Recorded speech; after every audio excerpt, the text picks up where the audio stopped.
ದರ್ಶನ್ ಅವರನ್ನ ಭೇಟಿಯಾಗಿ ಅವರ ಕುಟುಂಬ ವಾಪಸ್ ತೆರಳಿದೆ. ಪರಪ್ಪನ ಅಗ್ರಹಾರದಿಂದ ಸದ್ಯ ದರ್ಶನ್ ಅವರ ಕುಟುಂಬ ಹೊರಟಿದೆ. ತಾಯಿ ಮೀನಾ ಅವರು, ಸಹೋದರ ದಿನಕರ್, ಪತ್ನಿ ವಿಜಯಲಕ್ಷ್ಮಿ ಹಾಗೆ ಪುತ್ರ ಕೂಡ ಬಂದಿದ್ರು ಅನ್ನುವಂಥದ್ದು ಗೊತ್ತಾಯ್ತು. ಸೊ ಕೊಲೆ ಆರೋಪಿ ದರ್ಶನ್ ಅವರ ಭೇಟಿಗೆ ಕುಟುಂಬಸ್ಥರು ಬಂದಿದ್ದರು. ದರ್ಶನ್ ಭೇಟಿಯಾಗಿ ಸದ್ಯ ಅವರ ಕುಟುಂಬ ವಾಪಸ್ ತೆರಳಿದೆ ಅನ್ನುವಂಥ ಸಂಗತಿ ತಿಳಿದು ಬರ್ತಾ ಇದೆ.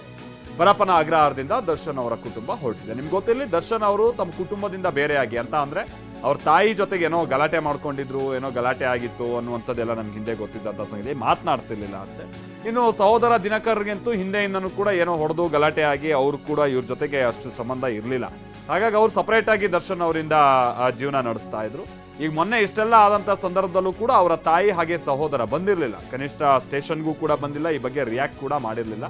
ದರ್ಶನ್ ಹಾಗೆ ಅವ್ರ ಉಪಟಳದಿಂದ ಆ ಕುಟುಂಬ ಕೂಡ ಹಿಂದೆ ಸಮಸ್ಯೆಯನ್ನು ಅನುಭವಿಸಿತ್ತು. ಆ ಕಾರಣಕ್ಕಾಗಿ ಅವ್ರು ಸ್ವಲ್ಪ ಡಿಸ್ಟೆನ್ಸ್ ಅನ್ನ ಮೇಂಟೈನ್ ಮಾಡ್ತಾ ಇದ್ರು. ಅವ್ರ ಉಪಟಳ ಬಹಳ ಸಮಸ್ಯೆ ತಂದಿಟ್ಟಿತ್ತು ಅನ್ನೋದನ್ನ ನಾವು ಕೇಳ್ಪಡ್ತಾ ಇದ್ವಿ. ಬಟ್ ಈಗ ಏನೇ ಆದರೂ ಪುತ್ರ ಅಲ್ವಾ, ಅಥವಾ ಏನೇ ಆದರೂ ಸಹೋದರ ಅಲ್ವಾ, ಆ ಕಾರಣಕ್ಕಾಗಿ ಸಹಜವಾಗಿ ಅವರಿಗೂ ಕೂಡ ನೋವು ಕಾಡಿರುತ್ತೆ.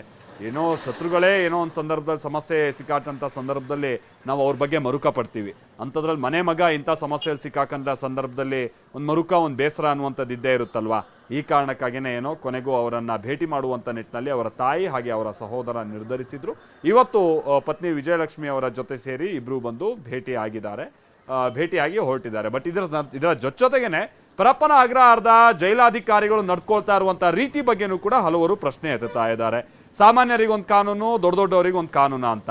ಪರಪ್ಪನ ಅಗ್ರಹಾರದೊಳಗೆ ದುಡ್ಡು ಕೊಟ್ಟರೆ ನಿಮ್ಗೆ ಗಾಂಜಾನೂ ಸಿಗುತ್ತೆ ಅನ್ನುವಂಥದ್ದು ನಿಮ್ಗೆ ಗೊತ್ತಿರುವಂಥ ಸಂಗತಿ. ನಿಮ್ಗೆ ಗಾಂಜಾ, ಮೊಬೈಲು ಮತ್ತೊಂದು ಅದು 2-3 ಸಲ ರೈಡ್ ಆಗಿದೆ.